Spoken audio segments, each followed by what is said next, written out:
hita taratra fa tsy ny homana handray ny fitantanana ny firenena ireo olona napetraka eny anivon'ny ministera ho hiatrany Gérard Andria Lemirovason nanana filoham-pirenena eny Madagasikara hatramin'ny izay ny fahaleovantena kanefa iray monja no tsy nahongany vahoaka porofo izany fa mila manova rafitry Madagasikara mba hisorohana ny fiverimberena ny tranga toy izany.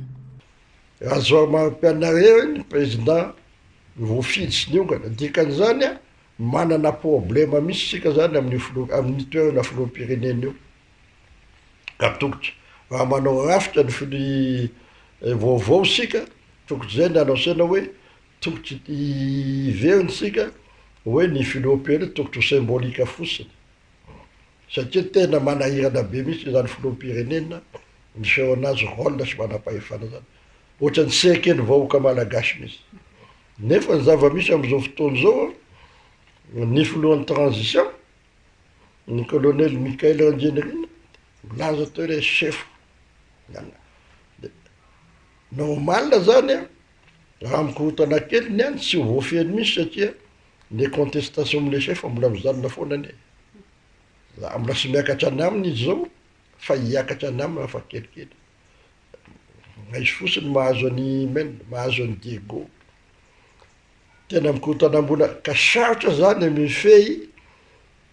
satria sisy ramparasony ny firenena zany zao afa-tsy ho colonel io. Mampiteraka aya amin'ny vahoaka ny ahatafavoahana marina ao anatin'izao toe-java-misy izao sarotra mantsy ny mifehy sy mandamina ny toe-draharaha ara-politika eto amin'ny firenena raha mbola ny firafitry ny gouvernemanta teo aloha ihany no ampiasainy ny fitondrana vaovao ho hiatrany ny fanamafisana tokony tsy hankatoavina sy nampiasaina intsony ny volavolan-dalàna mikasika ny teti-bolam-panjakana 2024 izay narafitry ny gouvernemanta Tsay Christian raha tena nanana finiavana hitondra fanovana marina ho hiatrany nambarany makasika ny famoahana ny tsy fahazahoan'ireo tompon'andraikitra ambony mivoaka ny Madagasikara kosa dia nambarany Gérard Andria Lemirovason fa goragora toy ny teo aloha ihany ny zava-misy ka izay no nahatonga ny ampahany tamin'ireo olona ireo efa tafaporitsaka. Dia ahoana moa zany ny eritreretany olona hoe hanova zavatra any angeny tena olona mipetraka ka misy problema kely zany ny olona dia ohatrany sy matoky zany izy fanovana eto zay ny tena problema tokotry anao message clair misy ny fitondrana hoe iova fa mindry zahay fa sy ananina ny osony asy manao an'izay izy dia anahirana be zay ny fahitako azy le fitondrana zany ambola goagoa ohatrany teo aloha ihany ahoana moa zany sy tanterahana ny baiko ny chef de gouvernement zany izy ny chef d'administration sady ministre de l'intérieur namoaka an'iny sy voabaiko ve ny olona anatanteraka an'izany dikan'izany le chaîne de commandement zany mbola sy mandeha sara misy asy tanteraka ao zany le fanovana tadiavinao enzenao zany le olona teo aloha ary sy le perquisition nefa ny tadiavin'ny vahoaka ane fahasahina manao perquisition ny vatomanga ane sy mampiovan'ny feny an'olona any Kandreo na any Bombasakoa hoe démonstration ao amin'ny télévision fotsy teo mana fahasahina le izy fa le fahasahina fanovana ny rafitra anasara ny fiainam-bahoaka misy ny tadiavin'ny olona. Tsy afaka namoaka IST na ny tsy fahafahana mivoaka ny sistany nefa ny fitondrana raha tsy tafapetraka ny ministera misahana izany ho kosa iparena Augusta rehefa tafatsoaka ireo olom-panjakana teo aloha namoahana IST dia azo amoahana didy fampisamborana iray sampirenena na mandat d'arrêt international indray izy ireo. Iny sy mahavoatana zareo regny ary iny sy mijery an'iny pahaferiny police des zéro frontières fa nanazy lavatra individuel hita sara satria ny global ane global iny dia hoe tonga eo dia ianao zay toa ministre anao sy azo mivoaka sy afaka anao an'izay raha sisy tena IST misy tafiditra amin'ny machine anao dia agnisany le zavatra ame mahavaovao le mpitondra ihany zany zavatra zany dia ho hita eo moa fa raha misy kosa misy koa nge nandosy any izy misy zavatra nataony ane ka mbola azo atao ihany regny magnano mandat d'arrêt international mbola azo atao ihany zany zavatra zany satria mety misy sy asa misy magnafy ny fiara sy asa misy nanao détournement tao amin'le ministère tao de sy misy oarano jusqu'à farany fa zay moa voasika eto Madagasikara le sy matoanota misy olo nanao an'io de lasa izy de any izy de hoe mangingingy izy de efa miveriny zay tokony oentitra za matoko fa za raha maramily mitondra reto angambany so anaovaka an'izay fa tokony misy an'izay zavatra zay hoe tokony somaty manota fa zay any misy fampandrosisika. Rariny ihany koa raha misy ny fikorontanana ho iatran'ny filohan'ny antoko tsara taafina satria ao anatin'ny fandaminana tanteraka ny fitondrana tsy mora ny mandimby na manototra ny lavaka be na velan'ny fitondrana teo aloha. Mila fanohanana sy torohevitra ny fitondrana tarihan'ny kolonel Mikael Larandrenirina ho iatrany Parana Augusta azahoany mandamina ny savorovory eto amin'ny firenena. De izy sy antoko politika afa ny toko politika anankiray mantazaka de nahazo fitondrana de efa fantatry ny daholo ny zavatra ataony hoe fantatry ny koa ny olapetraka tena sambolo nisy mouvement populaire eto de samby nanaonao zay vita am'teo de tonga am'izay lefa azo le zavatra de lasa am'izay samby mandeha makana amin'ny président ny anina de manao hoe zay ohatran'izao zay nanao an'ity de za zany de hitako hoe normal ihany le zavatra misy zao normal misy fahatarany misy ame décision raisy satria sy mora ny mitondra firenena fandrindra mandimby ny zavatra sy mety nataony rehetrarehetra teo a de zay mahatonga anay ohatry ny saratafiny zay de toagnanay misy izy toroana hevitry de toagnanay am'le zavatra tokony ataony fa tsy misy amboariny amy andalana eo ihany io tsy misy amboariny andalana io fa de tsy tokony amolokiva sika fa de hatram'izao zany de mbola azo razay rehefa miala aloha le anankiray iny tena poiziny tena nanimbaka firenena misy any ka tsy misy amboariny andalana ihany io manomboky mipetraka zao ny institution rehetrarehetra iny moa ny président de la république de la fondation fa iny izy mipetraka ny gouvernement mipetraka ny sy ny assemblée nationale de mety ady fa mety mesara ny andalana eo ihany angamba ny zavatra fa mila atao lahara-pahamehana ny fanamafisana ny fahamarina toeran'ny fitondrana ary indrindra tokony fantoka amin'ny fanarenana sy ny fanovana alohan'ny gouvernemanta ho iatran'ny fanazavana. Makasika izay vaovao izay indrindra olona 430 no namoahany ministerany atitany sy ny fitinja rampahifana didy tsy fafana mivoaka ny sistan'ny Madagasikara ny 30 oktobra 2024. Voakasika amin'izany ny filoha teo aloha Andry Rajoelina, ny prime ministre teo aloha Tsia Christian ary ireo mpikambana tao anatin'ny gouvernemanta teo aloha toy ny ministry ny fanabeazam-pirenena, ny ministry ny toe-karena, ny ministry ny fahasalamam-bahoaka sy ny maro hafa. Ankoatra azy ireo, nahazo UST ihany koa ireo olona akaiky ny fitondrana teo aloha. Anisan'izany Rinara Kotomanga, mpanolotsaina manoka ny filoha teo aloha. Lova Ranoromaro, mpitondra teny fiadidinan'ny Repoblika teo aloha. Rojiniaina Andriamaoly, mpikambana ny fitsarana avo momba ny lalam-panorenana. Dina Andriamaoly, sekretera général ny fiadidinan'ny Repoblika lefitra teo aloha. Monsieur Germain, tale général ny etra. Ernest Lakiana Zavanina, tale général ny fatijeranana. Maro amin'ireo nahazo didy ireo anefa no efa tsy eto Madagasikara intsony raha tsy laza fa tsy ny filoha teo aloha sy ny prime ministre lehibe ny gouvernemanta teo aloha. Makasika ny raharam-pirenena izay mampisaviritaka ny firenena Mauritiana ny fanenjehana ny mpandraharaha malagasy Mamirabatomanga andro maromaro izao. Ho an'ny eto amintsika indray hatreto mbola tsy nisy fanambarana ofisialy na faneho-kevitra avy amin'ireo tendrom-pitsarana samihafa. Mety noho ny hafetsehany ity mpandraharaha ity tsy nanisy profy ny raharaha rehetra anotsabainy no antony izany hoy Parana Augusta kanefa azo atao tsara ny manenjika azy saingy mila mijoro vavolombelona ireo mpandraharaha rehetra niara ny antso izay nataony. Fanadihadiana nataony Narcisse Karazafy eo amin'ny sariny mbola avatsara. Saika ny jaban'ny mpandraharaha Mamirabatomanga avokoa ireo ministera fototra na ministera clé nahitany tombontsoa nandritra ny fitondrana Rajoelina, mpandraharaha maro na lehibe na ireo vao nisondrotra sy salantsalany no nitondra faisana tao anatin'izany satria ny redressement fiscal no nentiny nakana tsy ara-drariny ny fananan'olona. Nanana anjara toerana lehibe tamin'ny fitantanana ny fananana sy ny fidiram-bolan'i Madagasikara sy ny toe-karena amin'ny ankapobeny nandritra ny fotoana maro io mpandraharaha io ka izany no antony tsy nampidirana ny vola azony atao anatin'ny kitapom-bola mpanjakana. Atao hoe le super président izy sy misy ministre voatendra tsy mahazo encore ny mpandritra amin'ireny ministère ataontsika hoe stratégique reny. Baiko iny daholo ny ao amin'ny finance, le redressement fiscal, le ao amin'ny impôt. Raha misy société tiano anay na tiano akana vola dia misy redressement fiscal. dia raha manao intervention le raha regny ohatra hoe omeny bon anao tokony mandefa 15 milliards dia lasa raha mba misy manao intervention hoe antsy mety kosa ity ane fa za sy manana an'izany mandany ary amin'ny PDG mamirabatomanga izy ny mireglena azy izy ny maka volan'olo any maka le volan'olo sy miditra agnaty leko tampim-pazakany zany fa hoe bon ampidigno areo fo meko antianareo maro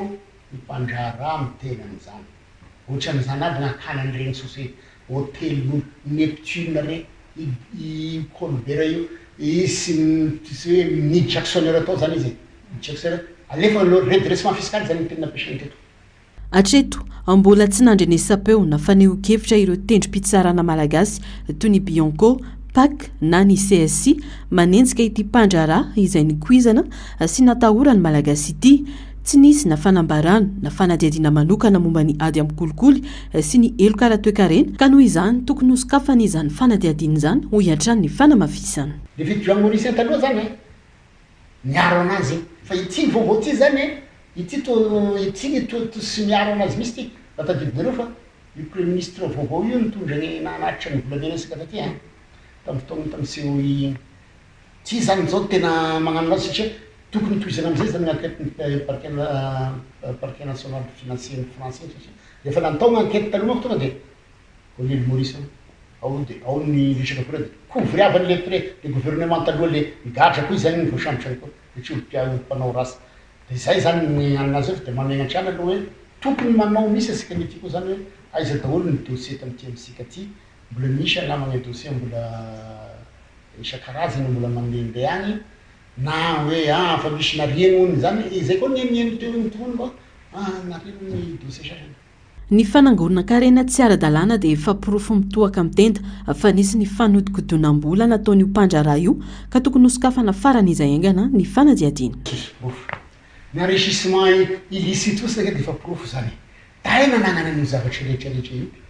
ahoana gnanagnana an'io aby io aby mandeha ny banky eto misy foana ny enrichissement fantatra foana ny raha nataony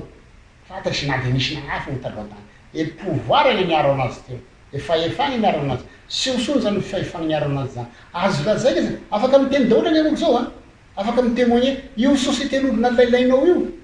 na tanin'olo nalainao io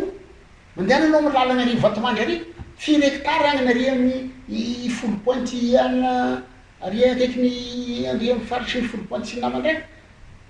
maro ny hectare ain'olo nalainy fitaovan'olo hatramina fitaovan'olo fanaovana asa reny misy foana ny zavatra tokony atratrarana anazy fa hoe tsy mbola le volonté politique sy amzy ho hita eo moa fa zany dia matoky an'le fitondrany misy akehitriny ty araky ny eniko dia fa toa nisy perquisition taminazy teny asa afaka malana manio io anina io dia donc efa miasa ihany zany manomboky ihany ry zareo zany misy foana ny atratrarana anazy ka. Miantso ny ministra ny fitsarana araka izany mba handray andraikitra amerina ireo volabe mivoaka tsy ara-dalàna teto amin'ny firenena ho an'ny vahoaka malagasy. Izany mamona amin'ity firenentsika ty zany rehetrarehetra zany miaraka tamy le vaza hoe Gérard Pelso iny izy le conseiller iny io zay aby zany dia manaiky an'io ry andro zany io zany le vola ono satria izy zany no miatoka ny propagande taminandefa niandro azy reny teo dia sy maintsy mamery le vola izy angamba tokony efa tafaverina zay dia be misy zany vola alainy partout andeha resaka volamena io misy to io gne maro ny zavatra hoe nazahoana an'le vola zany dia io isika mahita anazy mo firy million ngamba tsy efa misy 640 millions zay d'euro de dollar mian'ny gelé agny zao fa dia sisy nasamiko ny teny tetao fa samy nataotry daholo sisy ny teny dia io zany le vola sika tiaby lasa io dia manatena ay fa dia esiky madame ministre ny justice garde des sceaux madame Fanny Rouchermel amerina an'ireny vola reny ety ary tokony nationalisé misy ny fanagnany ety koa zany amerina ny vola reny gasy satria zay le teneny teo hoe le sy maty-manota tena mamona asika ny aty Madagasikara. Mba hafana manenjika ity mpandrara ity anefa dia ilaina ny fijoroana vavolombelona an'ireo mpandrara rehetra niarany antsojay hoy Parena Auguste tsy tokony atahotra hitondra ny porofo ihany koa raha manana satria efa fotoana ny fanovana zao ho iatran'ny fanamafisana.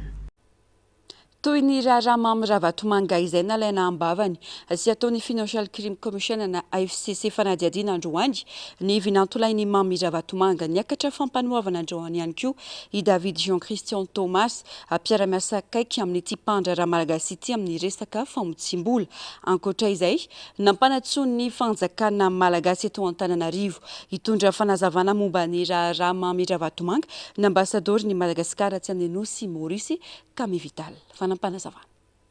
Nalaina ambavany sy ataon'ny FCC fanadihadiana androany vinantolain'ny mamy Ravatomanga Andrew Patrick nametra-pialana ny 20 oktobra lasa teo Junaid Fakim ary nalaina ambavany mialoha ny samborana azy ny 30 oktobra lasa teo makasika indrindra ny raharaha mamy Ravatomanga.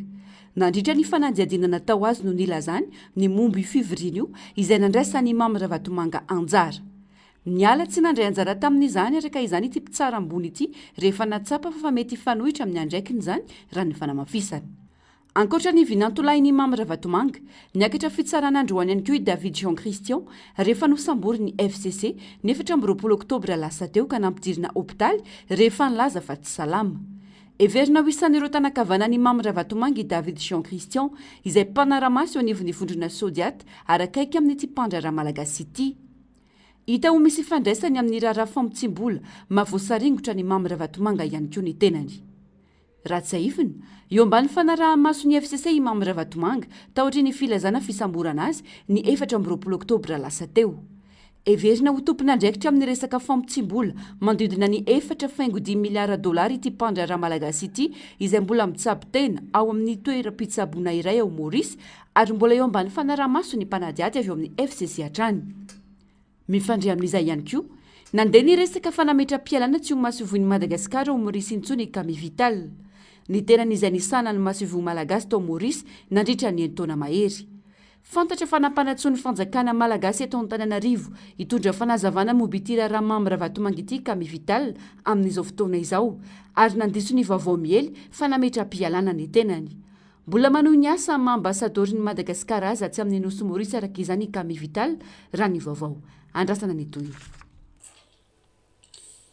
Tsy azo ekena ny fambolena korontana anaty fidinana andalambe io netsika bandeau rouge. Misokatra ho an'ny rehetra ary efa nanome sehatra isen'ny fifampiresahana ny mpitondra fanjakana ka tokony amin'ny alalan'ny fifampiresahana no anaovana izany. Fanakorontanana avy hatrany no azo andikana ny fihetsika ireo andian'olona manao fitakiana indrindra ny jiro sorano ny fanazavana izy ireo. Atao anatin'ny lavaka no nisy ny malagasy nandritra ny fitondrana rajoelina ka ao anatin'ny fanarenana ny firenena isika izao izay mitaky asa goavana fa tsy mora hoy ny fanazavana.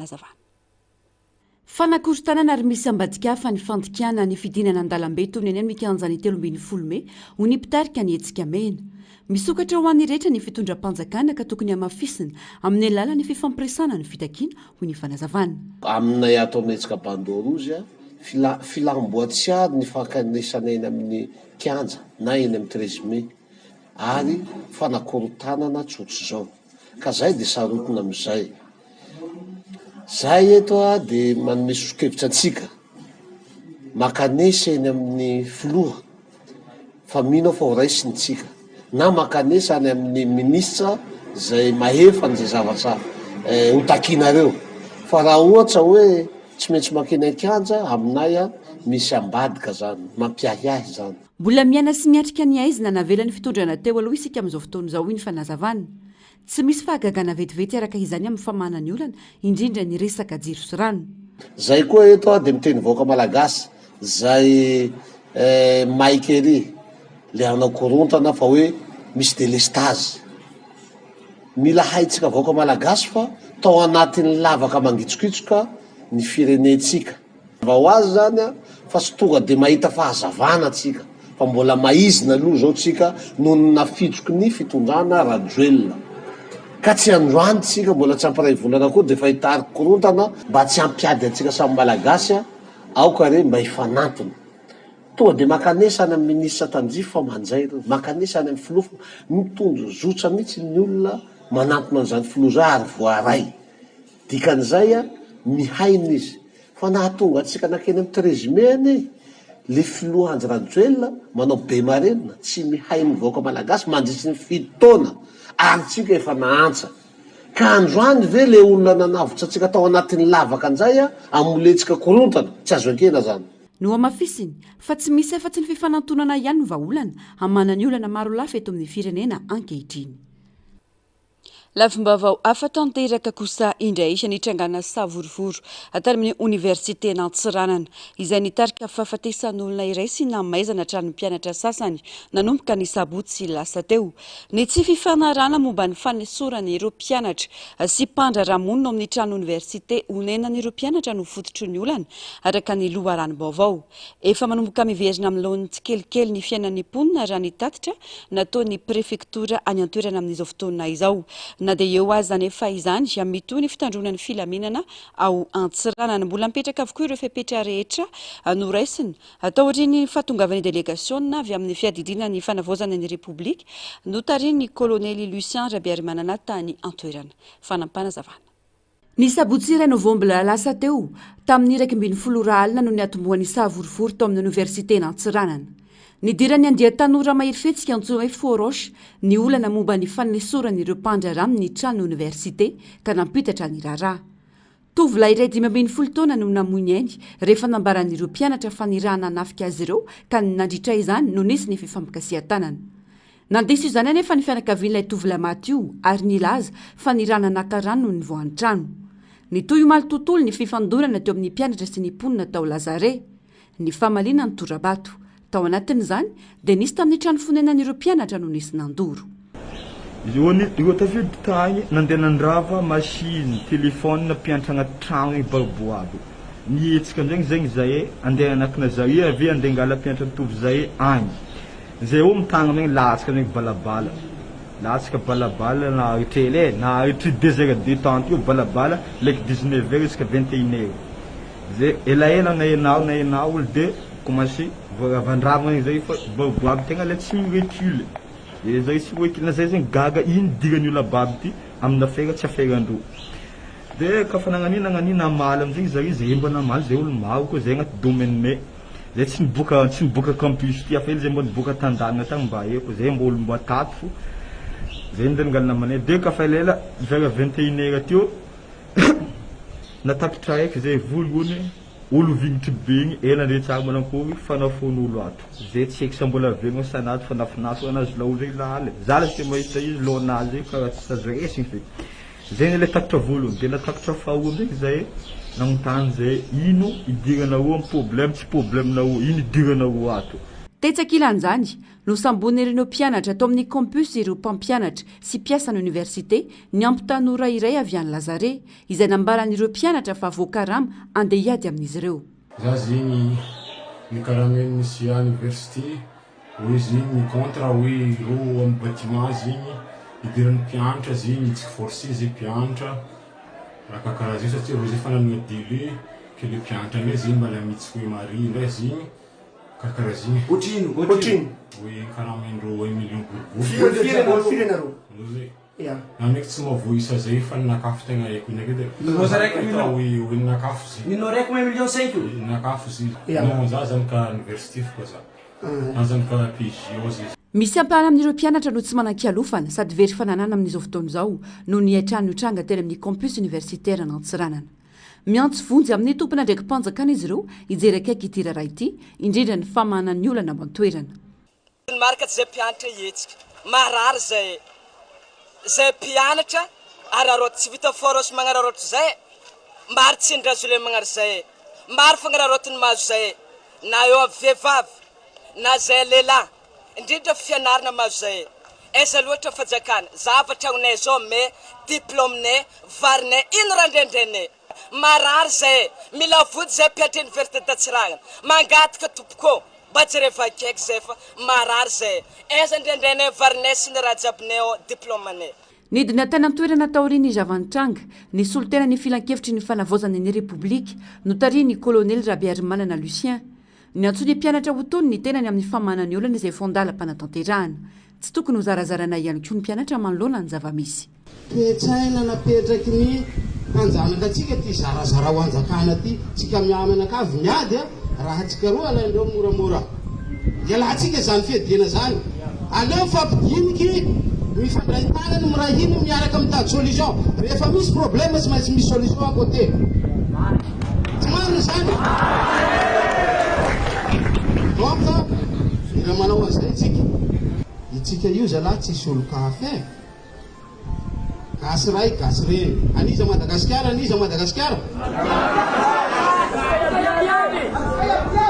marina zany atsika jiabijiaby Madagasikara tokony sarotony zany tsika amin'ny mahamalagasy tsika aza manaiky zarazaraina hoe tia zao couleur gauche couleur droite tia raha non tsika fa malagasy raiky tanjona raika mirosoatsika dia hoe malagasy mandroso université natsiranana miabo ho fandaminana ny disadisa-piaramonina tao an-toerana dia nanao fifanarana ireo mpianatra ny oniversité sy ireo mponina tao Lazare efa manomboka miverina amin'ny laoniny tsikelikely ny fiainan'ny mponina raha nitatitra natao ny prefektora an-toerana amin'izao fotoana izao na izany aza betsaka ireo mpianatra no nandao ny campus androany nandeha nody any amin'ny ray aman-dreny na fianakaviana mito kosa ny fitandromana ny filaminana ao Antsiranana mbola mipetraka avokoa ireo fepetra rehetra noraisina tao aoriany na tongavan'ny délégation avy amin'ny fiadidina ny fanavaozana ny république notariany colonel Lucien Rabiarimanana tany an-toerana toy ny tsy fahazona mivezivezy amin'ny alina manomboka amin'ny 7 alina hatramin'ny 4 maraina ao amin'ny fokotany Lazare Nord, Lazare Sud ary ny manodidina ny faritry université. Nambarany minitry ny fampianarana ambony nandritra ny fidinana tany an-toerana fa andalam-pamolavolana vahaolana ny ministera amin'ny olana atrehan'ny mpianatra. Tafiditra amin'izany ny fanavaozana ny trano fonenana sy ny fametrahana vahaolana maritra amin'ny herinaratra sy ny rano. Nandritra izany ihany koa no nilazany fa vinavinaina avoaka afaka 3 herinandro ny vasim-pianarana 2 volana. Fa tsy ny politika na ny toe-karena ihany fa refesina amin'ny finoana sy ny fahatsara-toetra ny vahoaka ny fanovana sy fanarenana ny firenena hoy ny mpanolotsaina avo eo anivon'ny fiadidina ny fanavaozan'ny Repoblika ny Madagasikara nandritra ny fotoam-bavaka ho fanitarana ny foiben'ny fiangonana Jesosy Mamonjy omaly miantso ny rehetra araka izany ny tena ny ara isalay anangana firenena mirindra anjaka ny fitiavana ny rariny ary ny tahotra n'Andriamanitra fanadihadiana eo amin'ny sariny Matteo Prince. Mila mijoro amin'ny famarinana ny rehetra ary hiara entana anarina ny firenena mba hanjakan'ny fitiavana ny rariny ary ny tahotra n'Andriamanitra hoy ny mpanolotsaina avy eo anivon'ny fiadidina ny fanavaozan'ny Repoblika ny Madagasikara omaly nandritra ny fotoam-bavaka ho fanitarana ny fiangonana Jesosy Mamonjy tetsy Akorondrano. Refesina amin'ny finoana sy ny fahatsara-toetry ny vahoaka ny fanovana sy ny fanarenana ny firenena. Firenentsika Madagasikara dia mila izany fahazavana ara-panahy izany. Meno aho fa tsy amin'ny zavatra ara-nofo sy ara-toekarena ihany ny andrefesantsika ny fandrosoan'ny firenena fa amin'ny finoana sy ny fahatsara-toetra ao ambony vahoaka ihany koa. Noho izany andao isika rehetra iara-isalahy anangana firenena mirindra izay ahitana fitiavana ny rariny ary tahotra n'Andriamanitra. Iara entana isika amin'ny mivavaka ho an'ny Madagasikara. Anabe sy taridalana ny taranaka amin'ny fahendrena ary ampatsay hatrany fa Jesosy no lalana sy fahamarinana ary fiainana. Tsy mijanona amin'ny fitoriana filazantsara na ny fiainam-bavaka fotsiny fa mijoro ihany koa ny fiangonana amin'ny maha-olom-pirenena azy. Naneo ny fahavononany hiara hiasa amin'ny fanjakana mijoro ankehitriny ny fiangonana Jesosy Mamonjy. Amin'ny maha-olom-pirenena ny vahoaka tsy akanavaka atao amin'ny fiangonana Jesosy Mamonjy indrindra ihany koa ny fampianarana ny Baiboly izay ampiarina amin'ny vantana atao amin'ny fiangonana Jesosy Mamonjy ary iainana ipino ato dia tsy miolon'olona izay fa niza mpitondra fanjakana ary na iza ho apetraka Andriamanitra amin'izany fahefana sy andraikitra izany izay dia mandray azy ireny toy ny ray aman-dreny hatrany. Maro ny teboka izay mila fanavaozana eto amin'ny firenena fa ny adidin'ny fiangonana dia tena hoe miompana any amin'izay atao hoe fitondranam-bavaka ny firenena izay. Ny solitena ny filoam-panjakana nandritra ny fitokanana ny fanitarana ny fiobe fiangonana Jesosy Mamonjy omaly ny mpanolotsaina avy eo anivon'ny fiadidina ny fanavaozana ny Repoblika ny Madagasikara. Ity no fanitarana fanimpito ny fiangonana hatramin'ny joroany. No ny fitombon'ny mpino sy ny mpivavaka no mandondra ny fanazavana ary vokatry ny ezaky ny fiangonana ny asa. ankoatra ny fanabeazana ra-panahy mikendry ny ampandroso ny fanabeazan'olom-pirenena ihany koa ny fiangonana. Lafimbavao afa tanteraka miamafy ny toetra rà ao Ambalavao distrika Anatsimondrano amin'izao fotoana izao izay hitakina ny fialany ben'ny tanàna tapitra ny fepotona nomen'ny mponina ka niroso tamin'ny hetsika izy ireo androany nisy ny fifandonana teo amin'ireo mpanao fitakina sy ireo olona milaza fa pomba ny ben'ny tanàna ka nisy naratra sy torana vokatra izany teny antoerana nanangona ny vavao hitahiziny aina.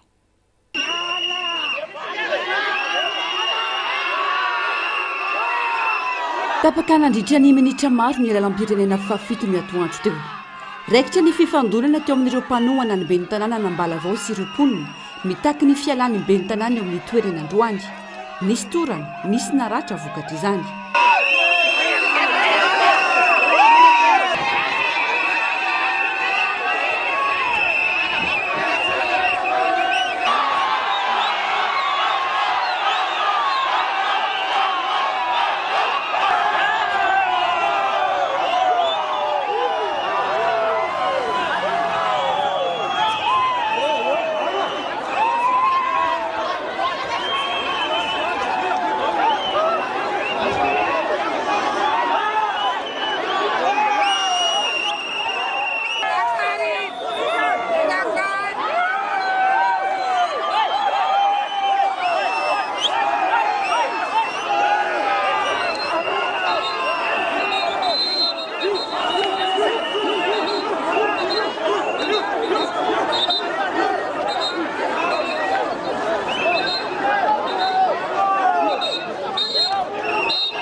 Tapitra androany ny romby fitopolora nomen'ny mponina ny ben'ny tanàna mitrano fialana. Tsy niemitra izy ireo fa niroso tamin'ny fitakina. Mazava ny antony angatany mponina ny fialan'ny ben'ny tanàna tsy nitondra fampandrosoana amin'ny fanamafisana. Tsy anaiky hatramin'ny farany mponina raha tsy miala ny tenany. Za dia miteny aminareo tsara mihitsy fa io ben'ny tanàna io tsy lany normal zany io fa lany tamin'ny alabato. Lany tamin'ny alabato. Fa raha tena ny vahoaka eto nampiororony ny intimideny mihitsy nandritra 20 taona mahatonga ny vahoaka eto sa fa raha ny resaka azonay raha va nitety commune zay ary nanao tamin'ny anina fa tena tsy tian'ny ben'ny tanàna io zany fa aza mieritreritra izy fa tia mbahoaka zany raha tia mbahoaka izy tsy mizara voly zany fa tonga ho azy eo amin'ny fitiavana ny olona ka izao izay dia mbola mitaky mahameta am-pialana moramora ny ametrahana fialana mivoaka varavarana lehibe zany fa tsy any amin'ny varavarakely fa ny vahoaka efa manomboka ho tezitra dia lasa ratsy be eo ane commune raisany antsika ny fankahititsanandra ary fantatray tsara hoe inona dao ny zatra ataonareo ny ataonay koa fantatrareo ny ataonay dia analanao tsy maintsy miala ianao hoe ninona ataonao hoe tsy maintsy miala ianao satria zao tia fanovana ty miainga tany amin'ny 13 mai dia tsy maintsy mepatry satria zao izy mifirongana inona ny apetsanonao ny député efa nidoran'ny olona tany apetsanonao aty satria ve nareo dia nareo miaraka amin'ny mitsikombakomba dia hoe zaro vola le olona dia hoe iaro an'le mera tsy maintsy miala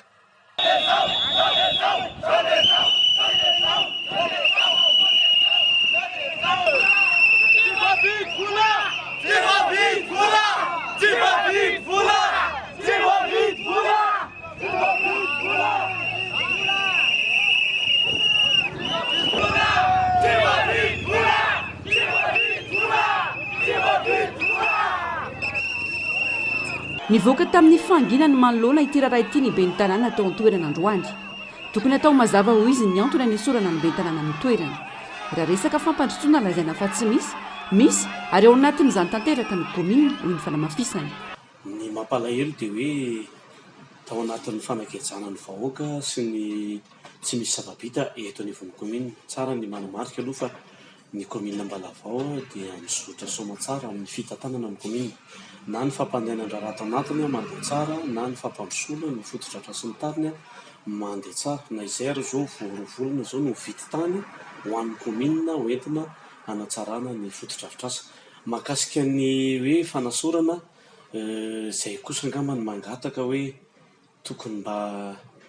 atao mazava tsara ny fanesorana amin'ny ben'ny tanàna, avaizany mandeha ny baiko na ny procédure rehetrarehetra fa matsiaro ihany izay hoe mitebiteby amin'ny fanatanterana ny asa. Na eo aza ny fitakian'ny mponina mandeha ary manohy ny asa ny eo anivon'ny komina hoy ny fanamafisana. Satria zareo nanakatona ny komina tamin'ny asabotsy teo ny barasen'ireo azo dia tsy nanaiky ny voaka fa tsy maintsy ny sokafana le izy dia nalahelo koa zany ireo manana mariazy amin'ny sabotsy hoe tsy atao zany mariazinay monsieur le maire dia efa tenenina zareo mandeha foana ny asan'ny komina ary tsy maintsy misokatra dia misokatra ny asa rehetrarehetra atao anatin'ny komina ohatra ny fiainana andavanandro ihany. Nilazany tsy anaiky lembenana ny mponina ao anatrihan'ny zavamisy fa tsy maintsy miroso amin'ny fanovana izay hita fa tsy mahomby. Miamafy ny hetsika fitakiana ao an-toerana ary nilazany tsy anaiky ireo mponina raha tsy miala amin'ny toerana ny ben'ny tanàna.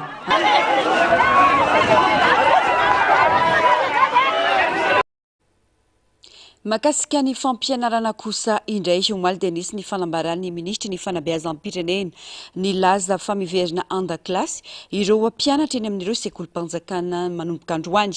Tsy izay anefa noho ny seho ny ziriziry tsy hanohy ny fampianarana ireo mpampianatra raha tsy mivaly ny fitakian'izy ireo ankilany kosa anidina teny amin'ny kianja ny 13 Mey ireo mpianatra mitaky ny iverenana an-tsekoly efa mamany olana ny ministera hoy kosa ny ministry ny fanabeazam-pirenena Narcisse Karazafy mbola avatsara. Nidina an-dalambe ary nitaky ny iverenany mianatra ireo mpianatra amin'ny sekolim-panjakana androany mitaky ny famerenana ny sara-pisoratana anarana ray etsy ariary izy ireo rehefa mbola tsy hisy ny fampianarana ary tsy nanaiky ny fiemorany fampianarana raha ny fanazavana.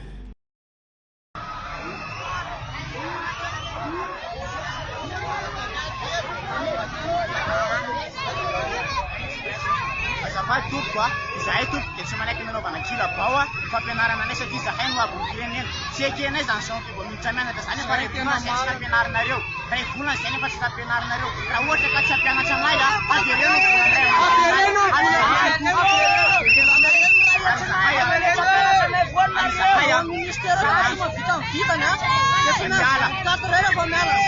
miala ministera rehefa tsy atao miantsanareo mpianam-panjakana rehetra zay araha zay tsy fampianarana zao andao ikolety amin'ny prezidentika mpianam-panjakana rehetra androany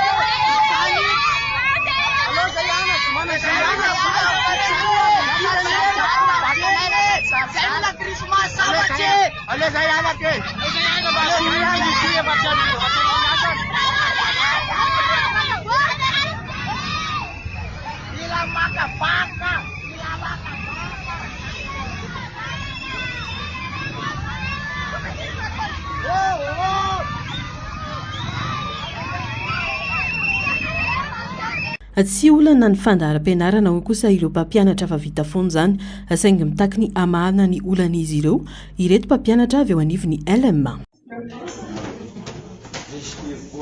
Ny programa zany tsy maintsy vita foana zany ary mariako etoana fa zany LM zany no mitarika amin'ny resaka pourcentage amin'ny resaka réussite amin'ny baccalauréat zay no aza dinonareo zay eto amin'ny Sisikotana-Ville. Ireo mpampianatra ireo matianina daholo ireo. Tsy haiko na mahavaly an'ilay zavatra tianareo tena dika zany ny vita soma tsara ny programa io. Izahay le lazaiko aminareo na amin'ny fotoana normal reny mandritra vacances zay indrindra amin'ny classe d'examen verina mampianatra daholo ireo mpampianatra ireo tsy mila baikony misy tsy manao vacances mihitsy ireo tsy voatery amin'izao grève zao ihany fa amin'ny fotoana fianarana reny na dia efa vacances mampiakatra amin'ny terminal foana reo miasa Ny tenenina aminareo zany tsy zay ny ampianaranareo an'izany conscience professionnelle zany e. Zay ny sisa.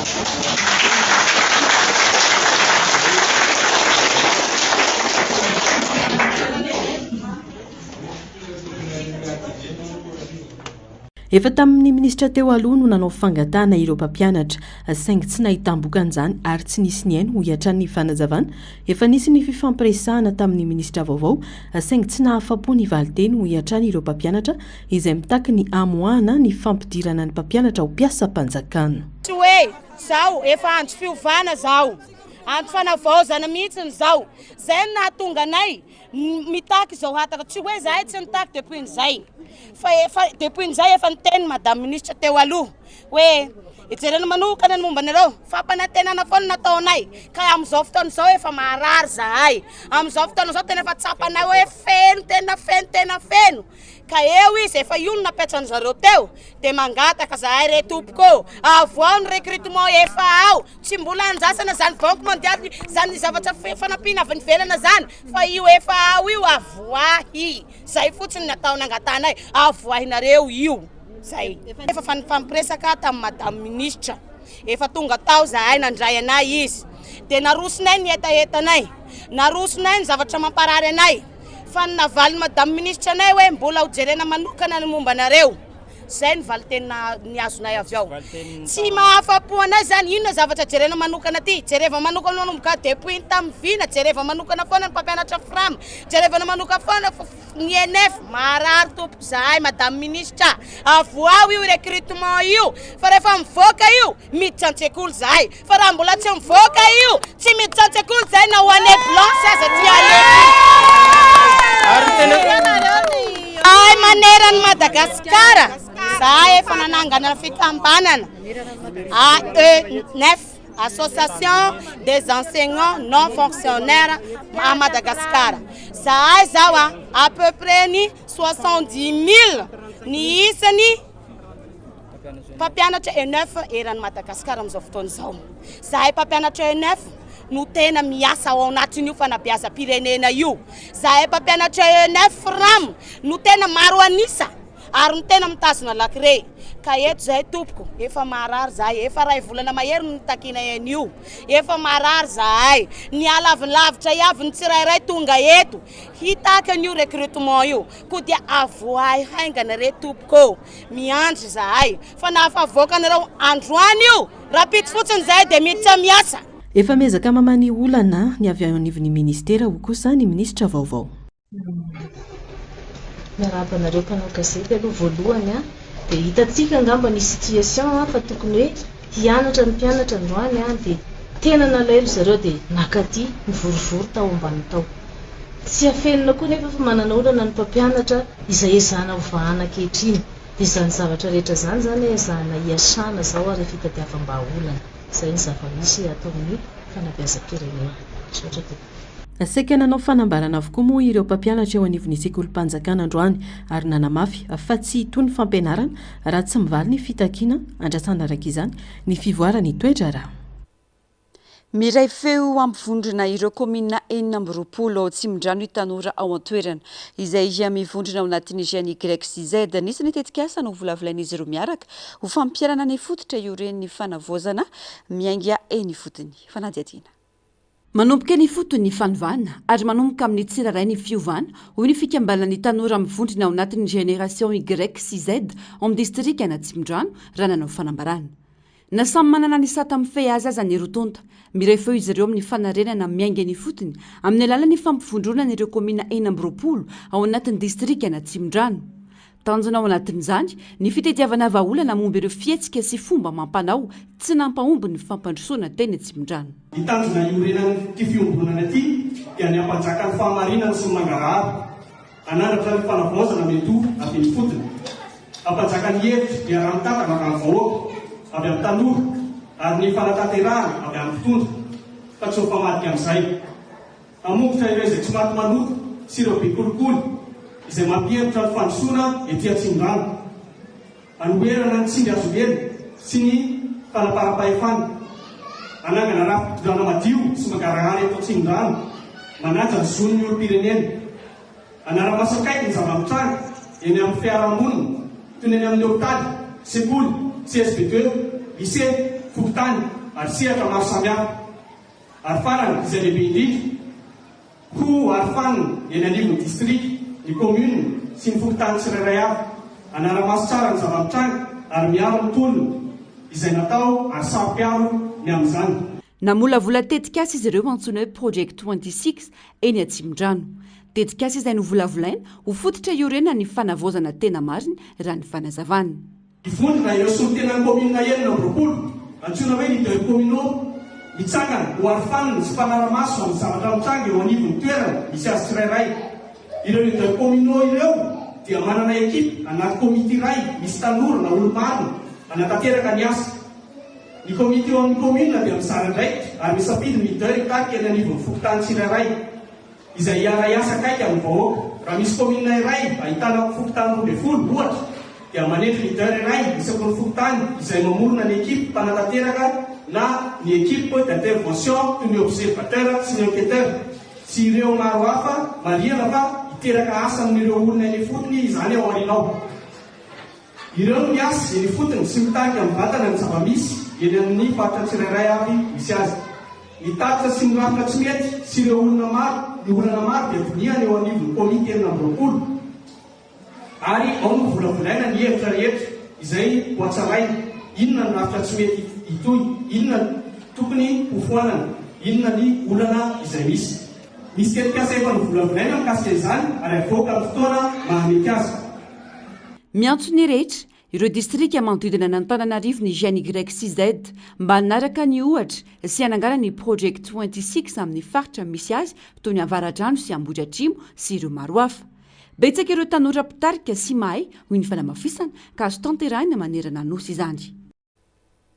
Vaovao ny tranga am-piarahamonina razana miisa 5 ka enina ny vehivavy ary 3 lehilahy no hita natsingevan'ny rano tany amin'ny fokontany Antrema any Katsepy distrikan'ny Mitsinjo faritra Boeny androany. Ankoatra ireo razana 5 hita ireo nisy razana iray hafa ihany koa hita ny mpitandro ny filaminana natao anaty ranomasina Ranilo Ranom-baovao. Raha ny fizahana nataon'ireo mpitsabo dia efa 2 andro tany ho andry no nadobo an-dranomasina azy ireo efa simba tanteraka ny razana. Raha ny vaovao nahitana pasipôry ny roa tamin'ireo olona maty an-drano izay teratany Somaliana ary mbola nisy vola ray tsariary. Efa tonga ny toerana ny manampahefana ho majanga mandray ny andraikitra tandrify azy. Nandefa soloteny hijeraka akity ray ity ihany koa ny avy amin'ny consulat général ny Nosy Comore andrasana ny fahafantarana ireo razana izay hiatombana no tratry ny loza an-dranomasina.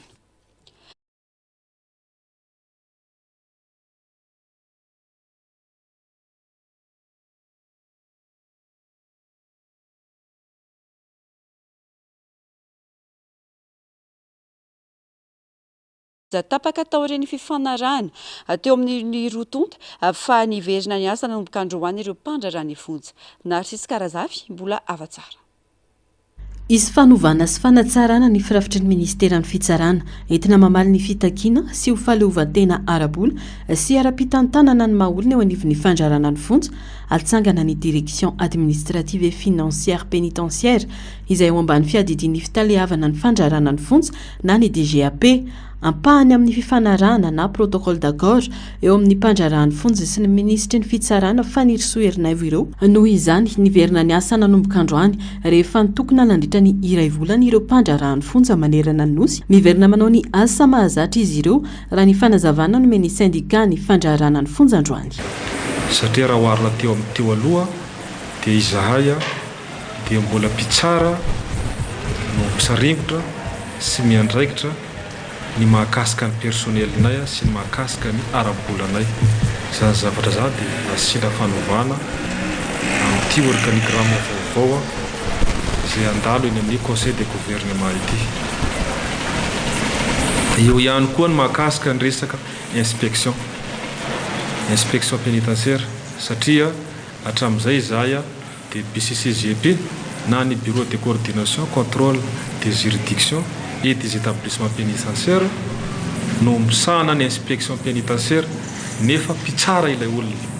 Izany dia nasiana fanovana ihany koa ny sorona tamin'izany direction générale PCCGP zany ny DIP na ny direction inspection pénitentiaire ny fila eo ambany adidiny DGAP na direction générale d'administration pénitentiaire. Rehefa tafapetraka ny organigrama vaovao dia tsy hisy intsony ny tsindry sy fitsabana amin'ny asan'ny mpandrarahany fonja fa ny ministry ny fitsarana ny sekretera jeneraly ny ministera ny fitsarana no afaka manome toromarika ny tale jeneraly ny fandrarana ny fonja. Raha aravina ny zavatra rehetra zany dia manomboka izao rehefa mivoaka io organigrama vaovao io izahay dia tsy manana lehibe tsy manana olona hanome toromarika amin'ny asana itsony afa-tsy ministry ny fitsarana sy ny sekretera jeneraly ny ministera ny fitsarana. Izy roa ihany no afaka manome toromarika no afaka manome baiko ny tale jeneraly ny fandrarahany fonja sy ny mpandrarahany fonja manerana ny nosy fa tsy ohatra ny teo aloha olona zay tsisy dirany na olona zay tsy tokony hijabaka amin'ilay izy lasa mijabaka amin'ny asana. Zany zavatra zany dia narahana fifanekena ratsonia ny fanaovana tamin'ny ramatoa ministra izay isorana hitanteraka ramatoa ministra tamin'izany finiavana sy anatsara andravina ny olana izay nianjady aminay teo aloha amin'izao fotoana. Fantatra fa aorian'ny fikoanandohan'ny pirenena vao hisitraka sekretera mpanjakana amin'ny sanany fonja ireo mpandrarahany fonja. Pejiny fanatanjahantena isan'ireo taranja natao atsirambina kanefa mibata ny amboara maneran-tany matetika ny taranja tsipika netibe manomboka eto tsy hisy intsony ny tombo sy ny ala amin'ny fampiroboroboana ny taranja na ny fanomezana fankasitrana ho ministry ny tanora sy ny fanatanjahantena. Narsisy Karazafy mbola afatsara. Atafiditra ao anatin'ny top 4 maneran-tany ekipa pirenena malagasy ho an'ny taranja tsipika netibe tsy mitsanga menatra isika malagasy ho ny filohan'ny fédération satria laharana faharoa maneran-tany Madagasikara aorian'ny Thaïlande izay mitana ny laharana voalohany ary aorianantsika i France sy Italie. Hatsaraina araka izany ny fomba fiasa ahafahana mampivoatra ity taranja ity noraisin'ny ministera ny tanora sy ny fanatanjahantena moa ny etaeta ny fédération malagasy ny tsipika netibe. Manomana aloha fanomanana natao ary tao anatin'ny fanomanana na dia lavalava raha le fanomanana telo volana nanomanana ireo athlète ireo ny championnat du monde na ho an'ny lehilahy zany na ho an'ny vehivavy na ho an'ireo tanora tao anatin'ny telo volana foana ny nanomanantsika izay nazahoantsika n'ilay vokatra tsara izay tsara fiomanana no ahitany vokatra ary mankasitraka an'ireo athlète ireo tamin'ny fanatanterahana n'izay fiomanana izay raha ny ezaka tokony mbola atao mbola be da be satria mbola misy ireo firenena mbola any ambony ny Madagasikara raha milafiny ny résultat anisan'izany ny Thaïlande anisan'izay ny France ary anisan'izay ireo athlète goavana amin'izao nefa tsy mitsanga menatra isika malagasy fa azo lazaina raha amin'izao dia isika zao ny numéro 2 mondial amin'ny taranja tsipika netibe ao aoriana ny Thaïlande efa resitsika ao aloha ao aorianao zany zao i France sy Italie izay mandrafitra ny top 4 ny elite 4 moa zany ho an'ny tsipika netibe ary mbola misy ny ezaka tokony atao mba ahafahantsika handray an'izay laharana voalohany izay ino sy manantena fa vonona ny anao an'izay reto athlète reto ary miaraka amin'ny fanampiny avy ato amin'ny ministera ny tanora sy fanatanjahantena dia hototosa soa tsara sy ametraka amin'ny Madagasikara eo amin'ny sehatra farany ambony dia ambony amin'ny taranja tsipika netibe. Tsy maintsy hojerena mitovy avokoa ny taranja rehetra eo amin'ny sehatra ny fanatanjahantena eo koa ireo atleta isoroana ny fiangarana fa indrindra ahafahana mampivoatra ny sehatra ny fanatanjahantena manerana ny nosy. Isan'ireo taranja ny batany amboara maneran-tany matetika ny taranja tsipika netibe kanefa tsy nahazo sitraka firy tamin'ny fitondrana teo aloha. Tsy mampanantena zavatra goavambe saingy vonona ny tondra fiovana ho fanomezana lanja ny tanora sy ireo mahery fony firenena ho ny ministry ny tanora sy ny fanatanjahantena androany nandritra ny fandraisany ireo atleta ireo. Zany moa itsiko foana fa ny sport dia anisany manosika ny firenentsika mankany amin'ny fitaizana ny tanora hiatrika ny hoavy ka avy aty am-voalohany zany ny ministera dia mivoy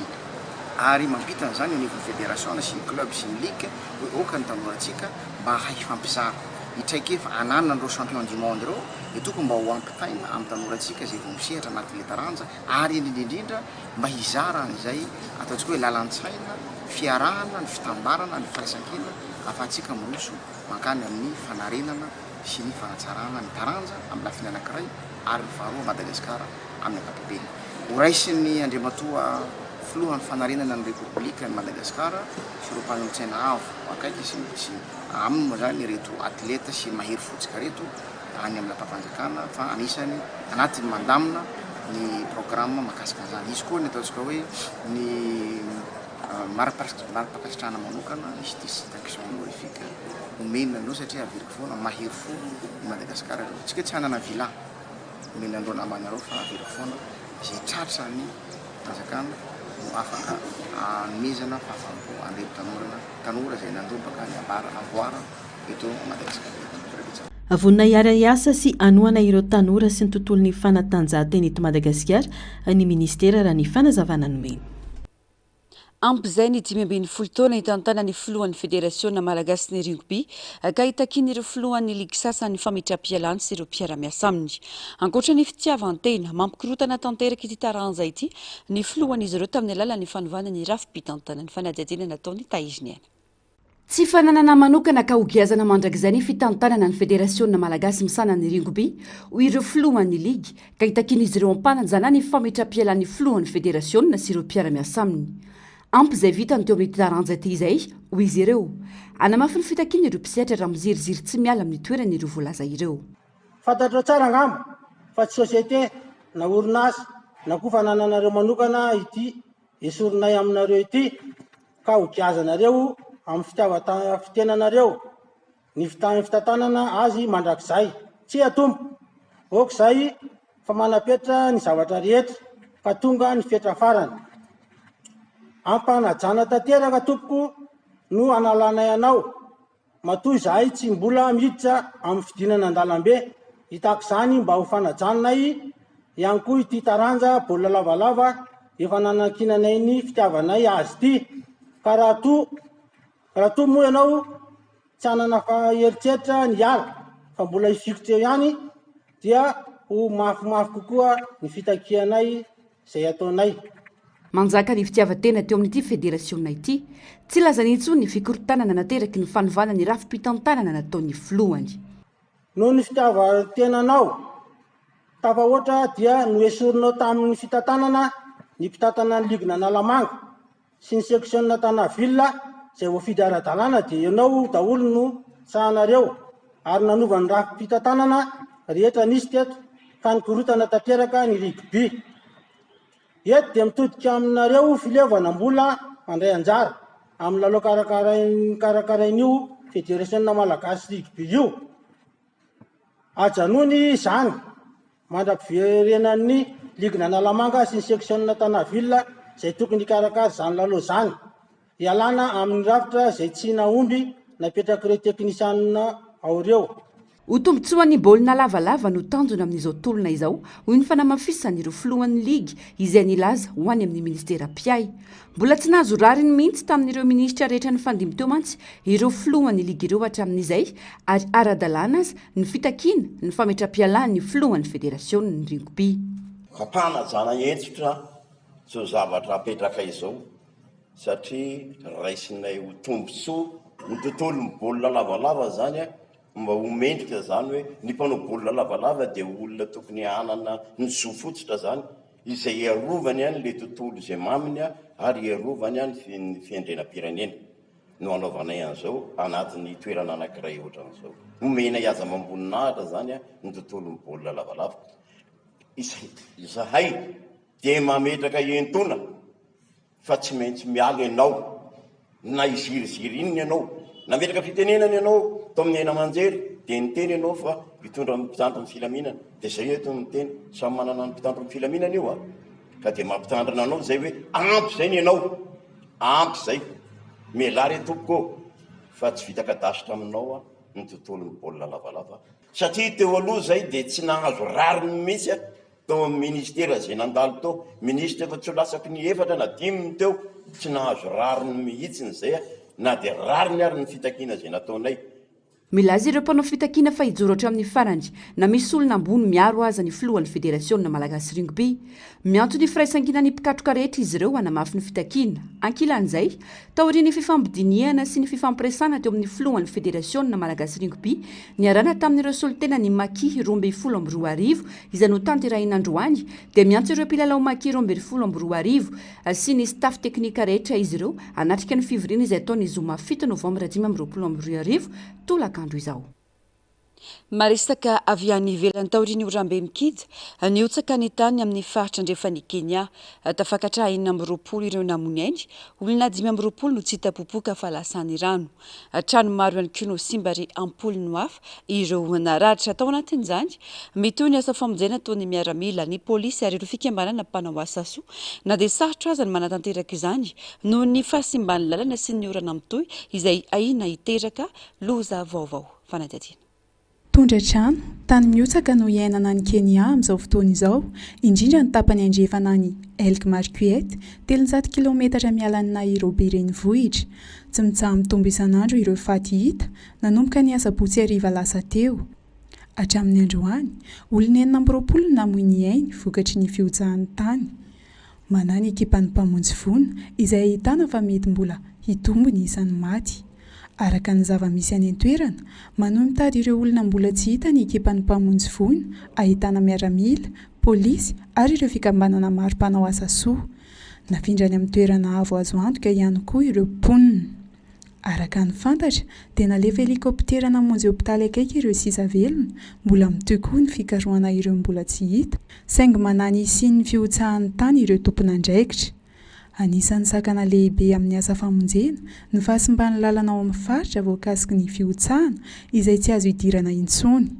Araka ny filazan'ny ministeran'ny ati-tany Keniana, vao ny andony fotoam-pahavaratra dia olona maro no namoy ny ainy, fananana maro ny rava manerana ny firenena. Nambaran'ny sampandraran'ny toetry ny andro Keniana ihany koa fa mety hisy tondradrano tampoka sy fiotsahan'ny tany hafa amin'ny faritra sasany noho ny orambe izay ahina mbola hitohy mandritra ny herinandro maromaro.